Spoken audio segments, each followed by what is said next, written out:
Thank you. Thank you very much. Exam is very good. Exam is very good. If you want to know why, in our centers, you will know why. Distinguish between assessment and evaluation as applied in education. And so we say that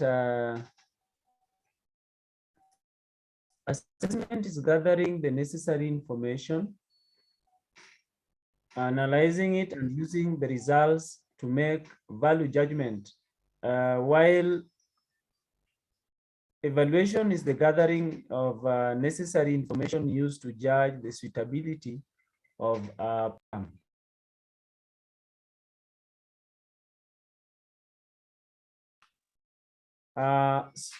So we talked about the assessment and the evaluation, and we are saying that to assess is to gather the necessary information.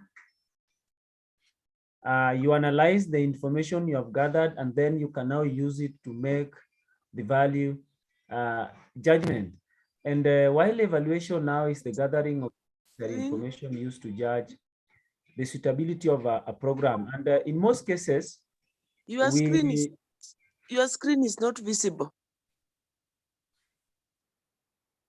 It is very clear. Maybe on your side. Josephine, unajua unakuwa na shida ya macho jameni. Yes. Josephine, shida ya macho ya Josephine. Because now I'm displaying my screen at size 60. This is size 60. I'm displaying on from the word assessment. Josephine anakuanga na shida ya macho. Josephine, screen iko poa. Okay, nitaona shida, tuendelee basi. Usijali, nitakuja tufanye lesson na wewe hapo. Tuendelee. Utachongwa, wacha tu. Nitakuja na uswadi yangu. So as I was saying that evaluation is always done.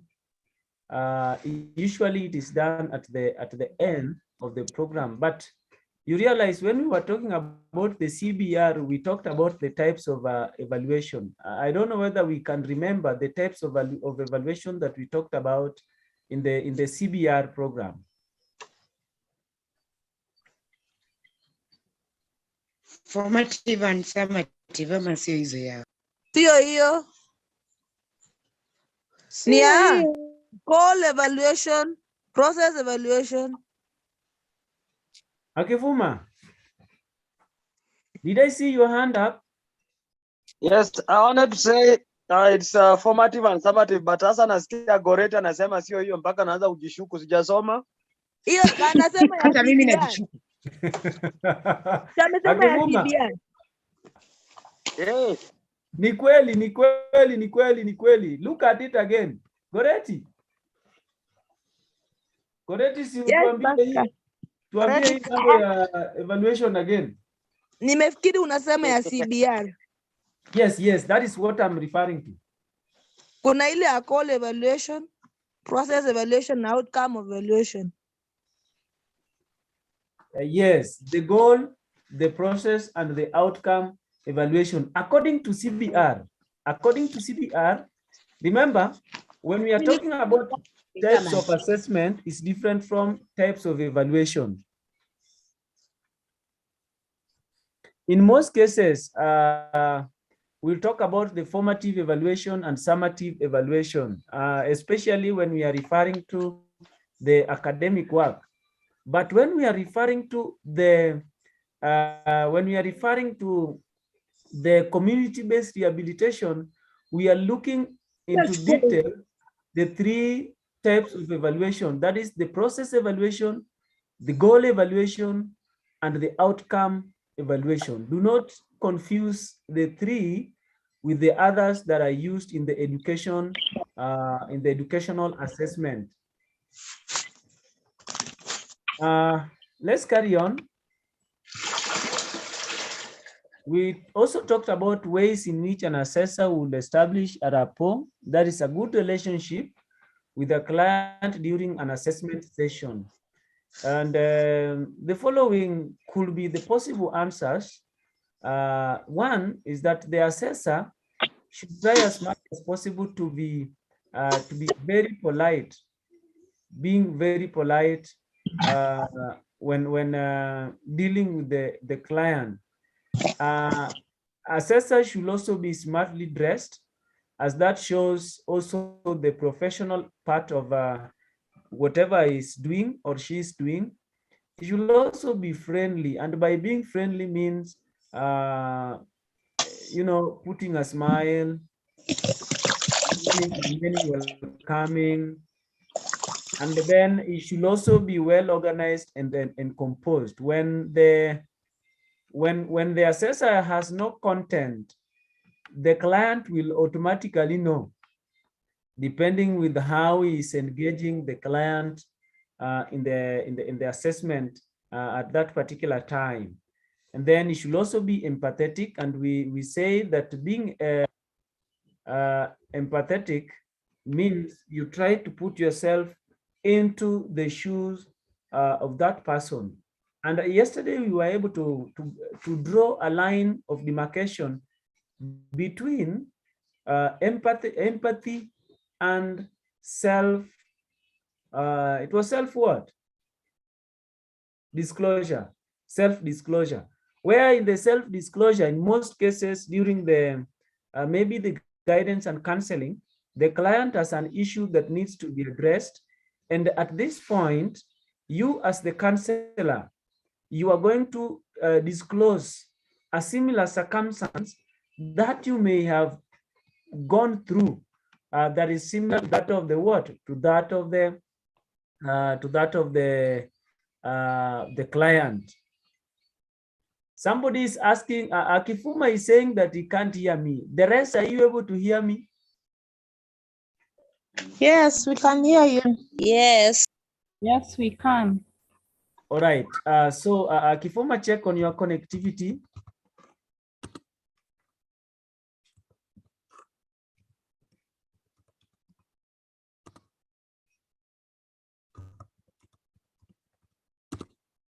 Right. Let's carry on.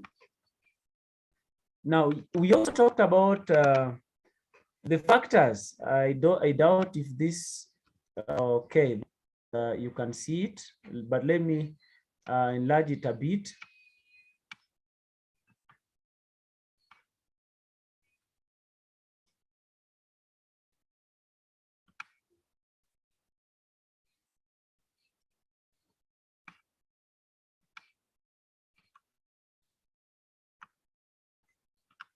Now, yesterday we also talked about the factors that will influence a researcher to use the questionnaire, factors that will influence the researcher from to use the questionnaire over other tools of data collection.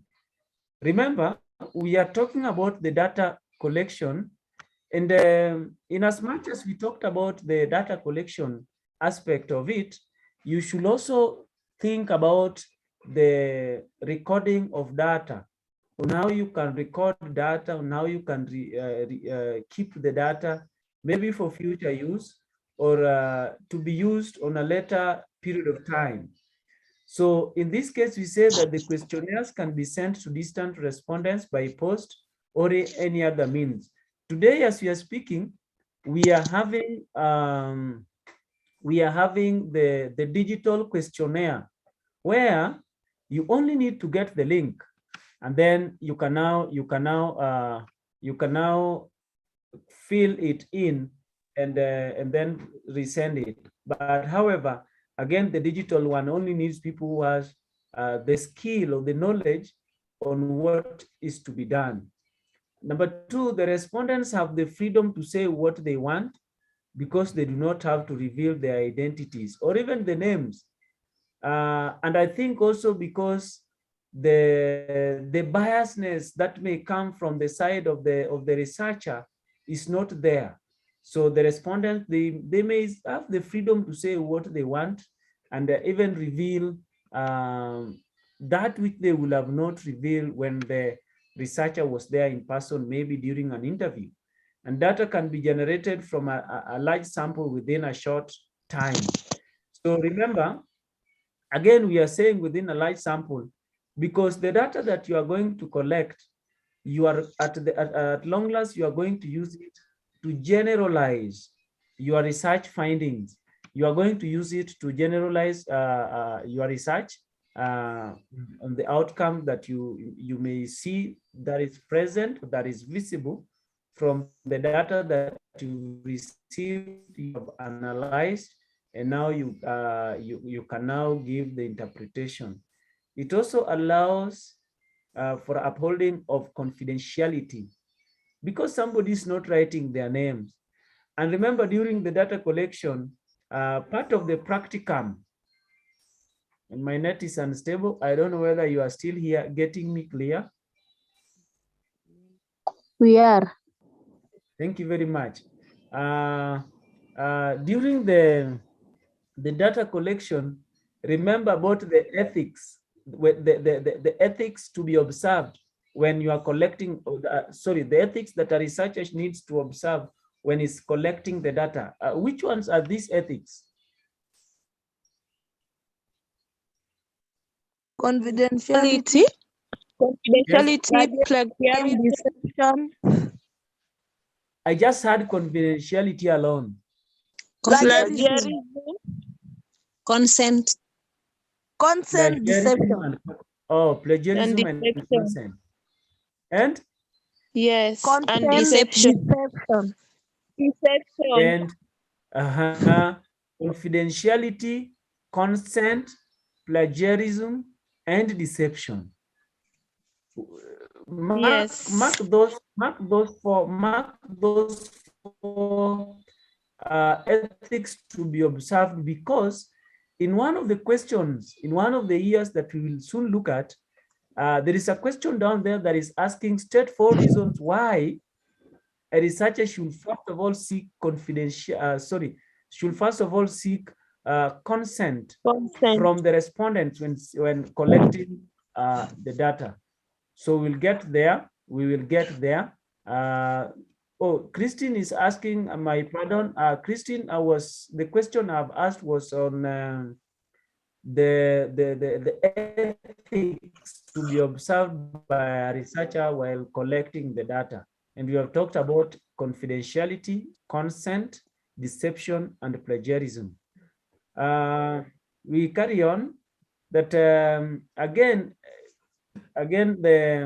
the questionnaire prevents researchers' biasness as respondents work independently, and it is fairly easy to tabulate and even analyze. It's easy to tabulate and analyze. And finally, there is freedom of expression for the respondents. I think that has been repeated because I've Hey, Pastor, excuse me. Yeah. You are breaking. Yes, Juliet. See, I'm thinking of confidentiality, not confidential, plagiarism, and the other term being the same. Aguna. Plagiarism. Well, I need the difference. That's why. If you just tell me Akuna, I don't get the difference. Which other term? Josephine. Not Deception. Anasema deception and plagiarism. Yeah. Hello. Okay. Somebody wants to help, please? Yes, I can try. Yes, is that Dina? Yes. Yes. Okay, plagiarism, it's like you copy someone's work without acknowledging or without noting that it's from so and so. You make it your own. Then deception is lying. You lie about the findings. Let's say you sent a questionnaire and the respondent did not return it back. Then you'll cook your own words and say that this. So that there's a difference between the two. Akifuma. Thank you. Let me assist Juliet. Juliet, in simple terms, plagiarism ni kucopy someone's work without his or her permission. Ni kama kupirate song ya mtu mwenye hajakupatia permission yake. Hiyo ingine ni kudanganya, unapeana wrong information. Kwa mfano maambiwa fanya research, unaenda unadanganya kwamba ulienda kwa hiyo kijiji ukapata kuna watu 10 ambao wako na ulemavu na pengine hawako. Thank you. Thank you.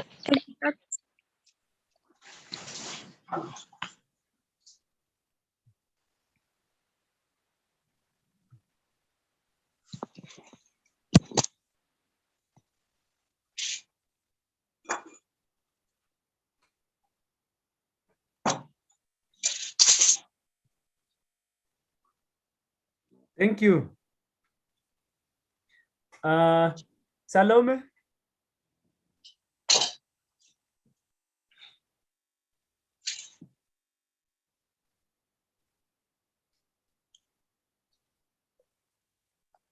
Salome, your hand is up. I'm just waiting for your response. I wanted to say deception also you can also lie the respondent. So you want to collect information, but you don't tell the respondent the truth about what you are doing. Maybe hata unaweza wadanganya ati watapewa msaada fulani, so which is wrong. You just know that unawadanganya for you to get information from them. That is deception.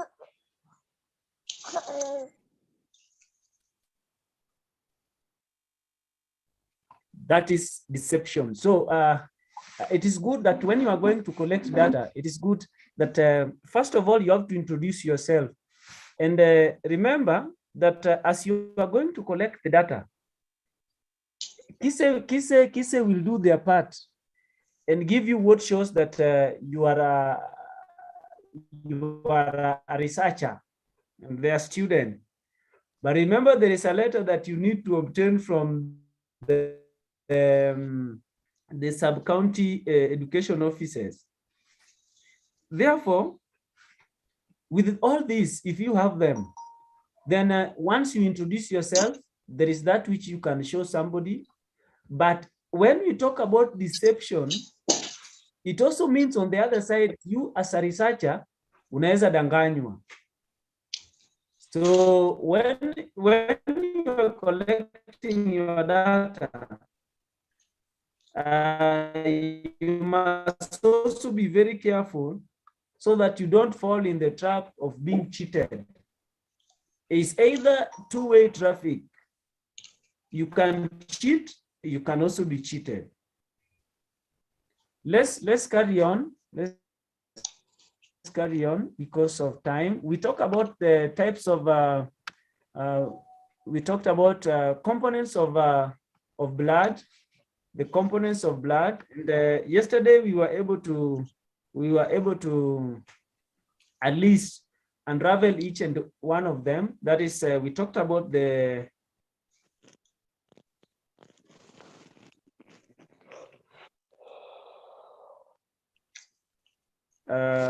plasma. We talked about the red blood cells. We talked about the white blood cells. We also talked about, we had discussed them.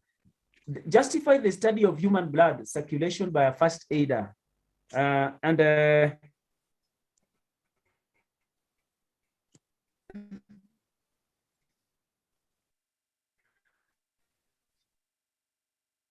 It helps the first aider to understand the anatomy of the circulatory system. And when we talk about the anatomy, it is of the composition of the circulatory system. It is very important. Yes? The rest, am I breaking or you are here? But the screen is there. Even if you are breaking, we can read.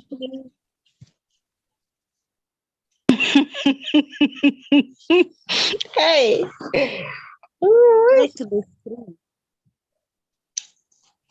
Sorry. Philadelphia, nini mbaya? I am breaking. It is the truth. Acha nikunywe maji. Acha nikunywe maji neti yangu ishike.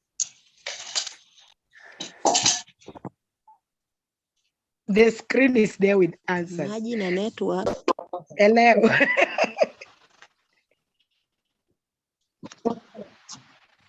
Maji na network. Ni maji ya machungwa. Sasa si niko sawa sasa?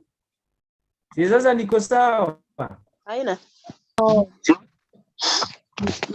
Maji ya network.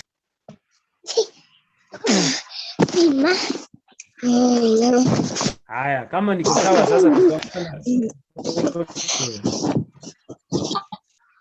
Alright. This child who is playing in our class, nitakuja hapo. Ngoja. Oh, amekataa. Right, let's carry on. This person with the child, please, si uambie mtoto wako anyamaze ama wewe unyamaze tafadhali.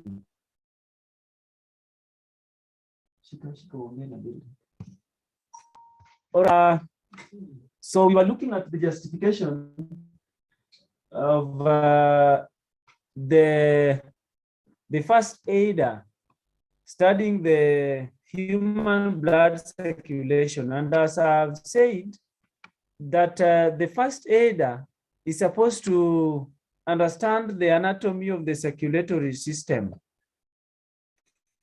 And remember that there are conditions that affects the human circulatory system. So when the first aider has understood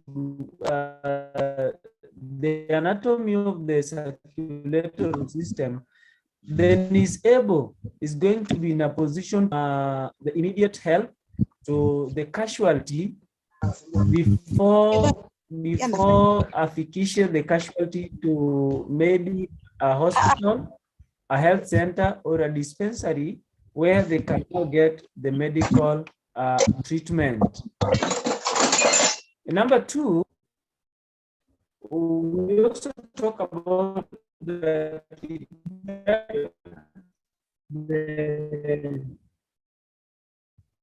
somebody who is keeping on and muting. I think huyu mtu ni mtoe so that anyamaze. The first aid to these conditions that affect the circulatory system, like how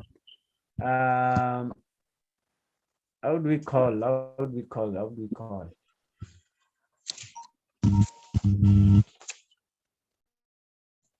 Examples of challenges or conditions that affects the circulatory system other than the heart failure.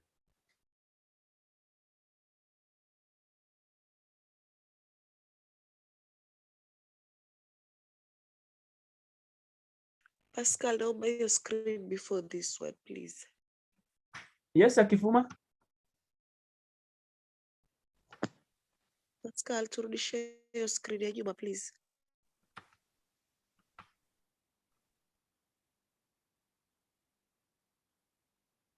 The heart failure, there is the heart attack, as I'm able to see from Indio screen ya nyuma. As I'm able to see from the chat box. These are the only challenges. And then there is the angina pectoris. Which one is this one, please? Somebody to tell us more about that.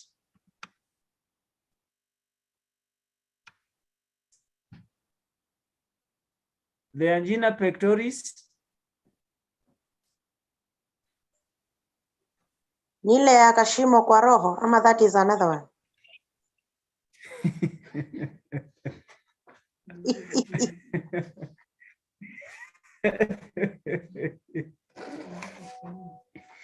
Ati iko na shimo kwa roho. Kwani linachimbwa na nani? Anyway, somebody to tell us about it. Vildema. Sasa na vile umenipeleka Pascal mimi. Niyo Aje- kwa moyo. Acha niseme moyo. Si ndio hiyo?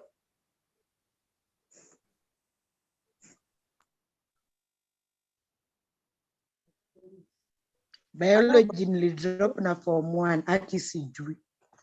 Hello, Pastor. Yes. I think according to Google, it is a type of chest pain caused by reduced blood flow to the heart. Again? Reduced chest pain caused by reduced blood flow to the heart. Angina is a symptom of coronary artery disease. Coronary artery diseases. Pascal. Yes. Okay, angina pectoris, it means constrict of the chest. And it has coronary arteries, which supplies the heart with muscles with blood, become narrow and therefore cannot carry sufficient blood to meet the increase of the demand. Pascal. Yes. Hey. Yes. Whatever we are discussing here, circulatory system, the conditions affecting the circulatory system. I think we also have things like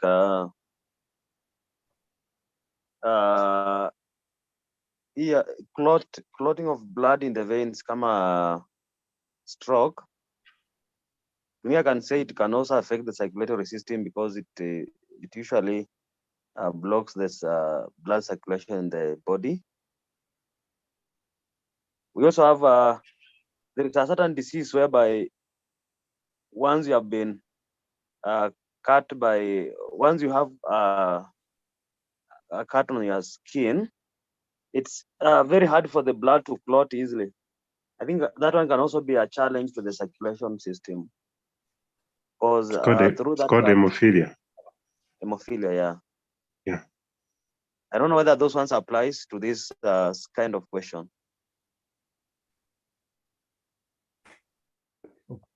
Okay. So we are having anything that will cause you, anything that will cause your heart to need either more supply of blood or oxygen. Because okay, thank you. Thanks for that. Thank you very much. Now, remember, just before we look at the slide I'm displaying, remember something that we talked about, that the heart is like a machine that supplies the whole body. Now, there are some conditions that possibly affects the heart, and you can also be affected and you may not be knowing, especially when you overwork and you do not have time to rest. And the rest that we are talking about is not the time to sleep at night. You have done some work, or you get somebody who's working through the day, through the night, is not giving himself time to work. Remember, the heart will be struggling. Even the machines, look at the vehicles, they have been designed in such a way, there are miles you have to cover, and at some point, you will have to rest to cool them down. And most of the cases you get today, people we are calling a 24-hour economy, where somebody is working during the day, ni mwalimu, at night is a security somewhere. Na anafanya tu vizuri because we are in the business of making and earning more money. And as a result, it affects more so the heart as the main body organ. And when the heart is affected, the rest of the body remains also, the body parts remains sickling. And another thing, remember, when you subject yourself to some situations or some conditions, like when you are under unaona ile mtu umeshinda ukikasirika most of the time, there are people who, when they get so much annoyed, they can't even speak their local language, and if they try to speak it, they will speak while gasping. In other words, they will speak with words missing in between. And such people, you realize that they are having very high tempers. Controlling them becomes very difficult. And most of them end up having the high blood pressure. And not only from that end that high blood pressure can be caused, but also when there is a blockage in the arteries, then that means the heart must always pump blood at a very high pressure past the blockage. And this is what is now going to, develop in the heart. Now we call it the blood pressure. When the blood pressure now goes high as a result of the blockage, or the heart is now pumping blood past the obstacle, then now you develop the high blood pressure. And now the high blood pressure will come with very many challenges. It will come with the heart attack. It will come with the heart failure. The conditions that now you've become now vulnerable to very, very small scenarios. When somebody breaks a sudden news to such people, maybe that their beloved ones are dead, or maybe their parents are dead, they also end up collapsing because they have become now vulnerable to conditions or circumstances that are now life-threatening. Categories of employment available for persons with disabilities within their localities. I will just touch them on the surface. We talk about the self-employment. And when we talk about the self-employment, in as much as you are having a special need or disability, you are not going to live as a beggar.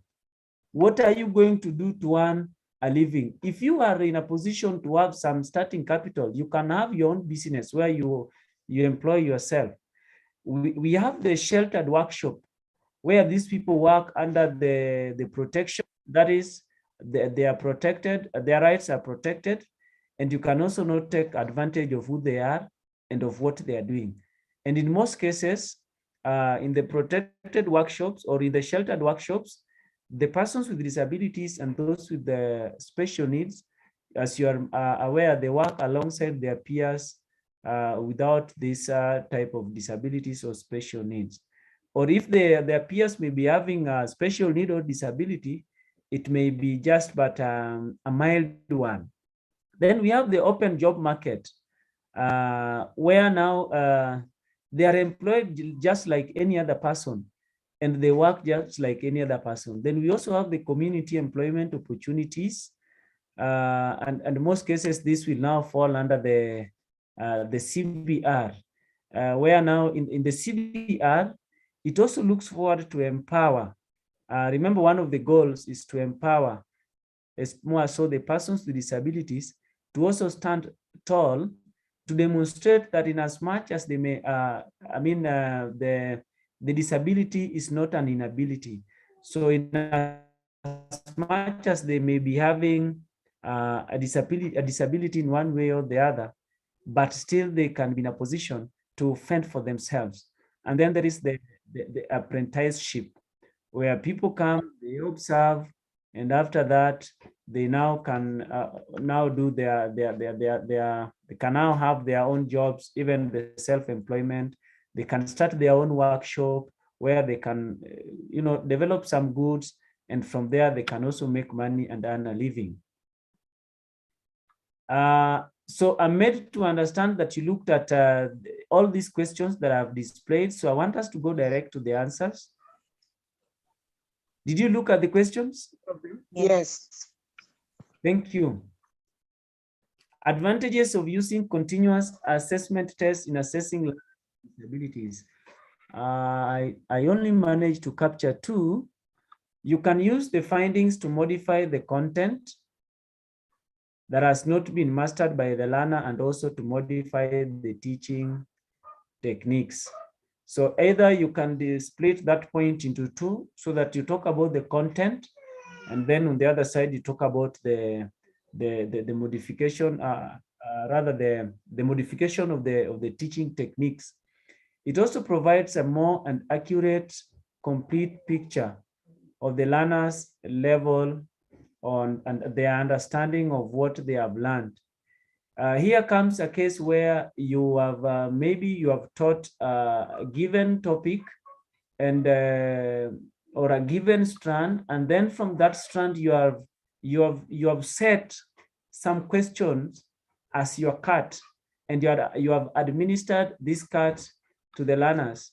The other factors considered, like the environment where the cut is offered, the time span that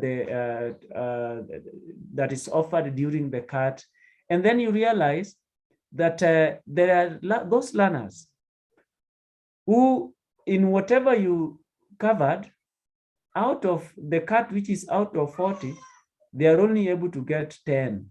So the continuous assessment test, again, it is used to get to know whether somebody, someone's, the short-term memory is functioning, because after maybe 1 week or 2 weeks, the cut is administered on the area which has been covered. It is within a short period of time and you realize that somebody has forgotten. So as a teacher, you are now going to look for ways on how now you can make sure that the just taught the topic can now be done, or what are the modalities that you're going to put in place now to assist such learners. Describe progressively the chapters of a research report. Now, this question is very clear. It is talking only the chapters. It does not want us to talk about anything out of the chapters. But I would also like to remind us that before we talk about the chapters, there are also preliminary, the preliminary pages or the preliminary chapters of the research report that are also very important. Remember that as a student, you are expected to know all this. So make sure that you are abreast with the preliminary pages on how they are supposed to appear before you even get to chapter 1. Now, in the research report, we have chapter 1 where we are having the introduction. And under the introduction in chapter 1, we are now introducing the problem, or that which, that research problem that raises a concern to be examined, so that we can get the clear indication, the clear direction on how things are. And then from the chapter 1, you will remember in chapter 1, there are very many things to look at.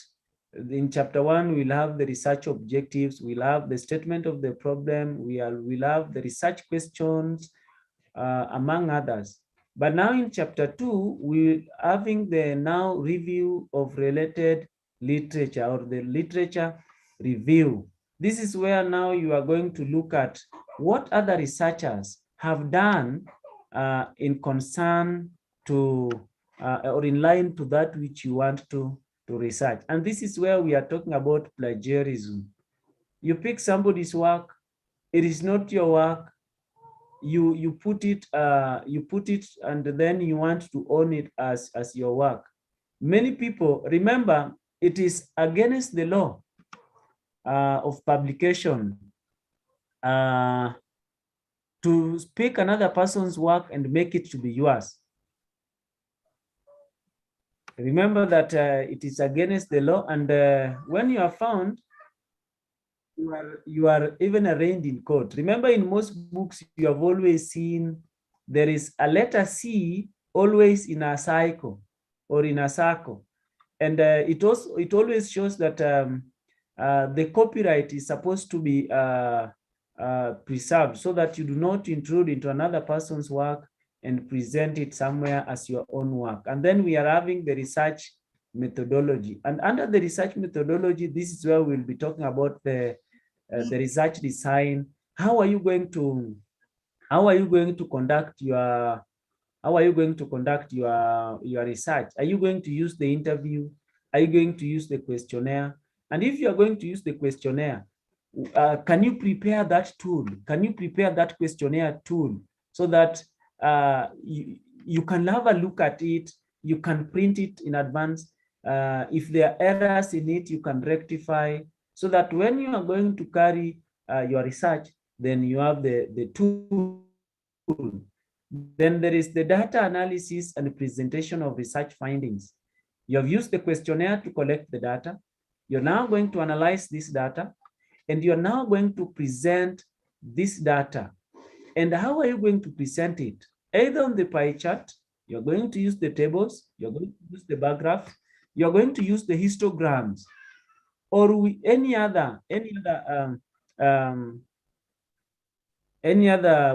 way that you may want to record the data. And after that, we are having the summary, conclusions, and recommendations. You also need to know that there is a difference between a research proposal and a research report. A research proposal has how many pages? Or not pages, sorry. A research proposal has how many chapters? 3 chapters. 3 chapters. Which are these 3 chapters? Introduction. Chapter 1. Chapter 2. Literature review. Chapter 3. Conclusion.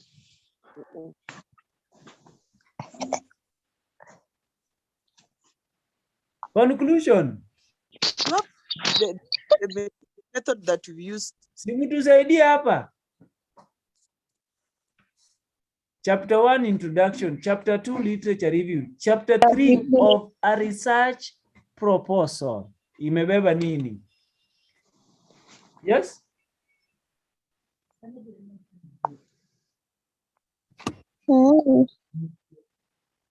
Sasa si tuseme hiyo. Chapter 3 of research proposal. Si tunaandika proposal saa hii? Ama mjaanza? What are you going to have in your chapter 3? Umesema inaitwa aje kwanza? Damari. Inaitwa aje chapter 3? Research methodology. Okay, Roslyn. Chapter 3 is the research methodology. It is the research methodology. So remember, there is a difference. In fact, there's a big difference between the research report and the research proposal. In the research report, we are having 5 chapters, as you can see on the screen. But in the research proposal, we are having 3 chapters. Chapter 1, introduction. Chapter 2, review of related literature or literature review. And chapter 3, research methodology. So do not forget about that, as you are likely to meet such a question. Somebody wanted to ask a question. Challenges that a physiotherapist will face in rehabilitating a child with disability under home-based program. Let me kind of enlarge it a bit.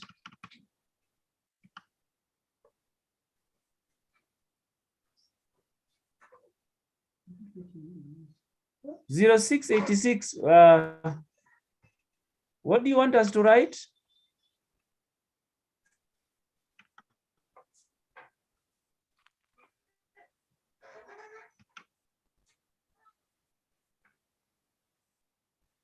So we talk about it could be possible that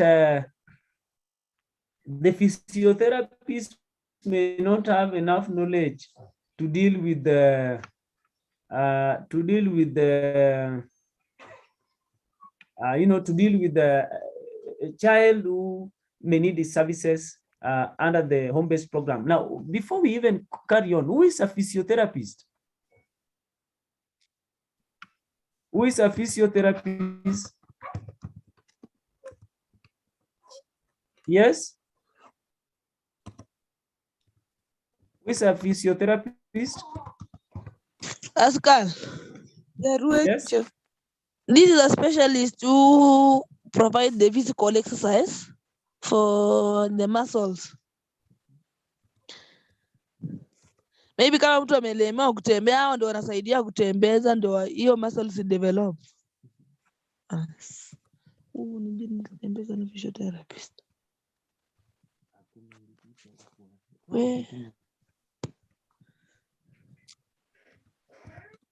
Now, can I ask a question? If you have been asked to state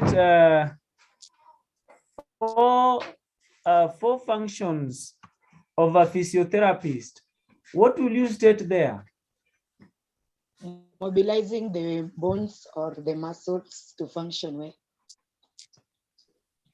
Mobilizing the bones or the muscles to function well. Strengthening and provide physical exercise which strengthen the muscles. Providing physical exercise to strengthen the muscles.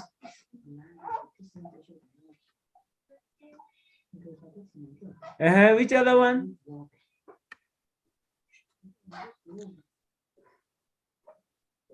Find out about this physiotherapist. You will meet this guy somewhere again in module number 4. You will meet this in module number 4 somewhere. So again, there could be a negative attitude towards disability, especially from maybe the family or from the community where the child or where this child with disability comes from. And so this is going to be a challenge, because in as much as the physiotherapist may be trying to rectify this challenge, but because of the inbuilt negative attitude, it may be not very easy for the steps to restore the functional abilities to be achieved easily. Then there could be also insufficient support of person with disability, or to person with disability, or this child who has the disability. There could be insufficient support, and this may be as a result of poverty or things like that. There could also be emotional stress. So the physiotherapist himself may also be undergoing emotional stress, or the parents of the child, or the child himself may be undergoing some emotional stress with his or her condition. Akifuma? We have things like it might be expensive in terms of hiring the physiotherapist to come and offer the services. We can also have home environment can also be not supporting the physiotherapist activities. Then poor knowledge can be poor knowledge on the side of the parents on how to handle the person being given the home care.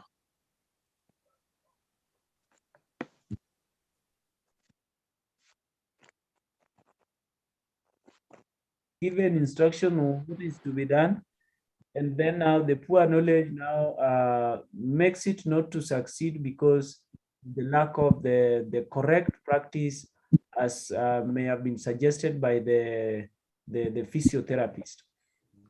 I did not capture the strategies the government of Kenya has put in place to alleviate poverty among the Kenya citizens with disabilities, but we are not doing this question for the first time. I think we did it in one of our cuts. We also met it when we were doing our cut revisions. So I think I will capture it tomorrow. Now, in our next class, that is tomorrow, we are going to look at the paper of 2013. And just to show you maybe some questions here, these are the questions that we look at. The rehabilitation models, 3 of them. We look at the definition of the community independent living skills. We look at the function of skeletal system of the human being. That is now from module number 17. So let us again prepare ourselves to meet as we go through this. Remember, we only have this week and next week. And then the other week on Tuesday, it will be between you and the paper. Tuesday. I want to wish you the best, but before we break, there may be those who have concerns, but I think we can pray so that those who have concerns, we can give 2 minutes, talk about them, and then we can disperse. But I want us to pray first so that we can release others. So a lady prayed when we were starting. I don't know whether there is a Muslim here, any Muslim around, any Muslim around here. Pastor, we have not seen them. Oh, Kenneth. Yeah. Now that these Muslim brethren are not in, can you please take over and offer us a closing prayer? Thank you so much, Pascal, and everyone. Thank you for your audibility this evening. Today, there was no problem with the network, and we really enjoyed it. Let us pray. Gracious Father above all, we thank you this evening for having taken care of us since we started this discussion up to this very moment. In your hands, your Father, we want to place the lives of the key students who are revising for the examination that is forthcoming. Without your effort, your Father, mighty King of Kings, we may not sail through. But we humbly put our lives into thy able hands so that you may help us with this kind of revision in this forum, dear Father, so that we may understand the need of working hard so that we may pass when the time comes. Our members are now retiring to bed, dear Father, for tomorrow's discussion, oh God. May you bless each and every one of us, even those who are not in the forum, together as one, dear Father, so that tomorrow when we shall be meeting again, we continue the same exercise. Bless our leader, that Pascal, who is leading this group, and bless each and every one of us who is participating, so that we may understand the needs of you bringing us together. Stay with us over the night until we meet again tomorrow morning, tomorrow evening, same forum, same time. I pray, trusting and believing in the holy name of Jesus Christ. Amen. Amen. Amen. Amen.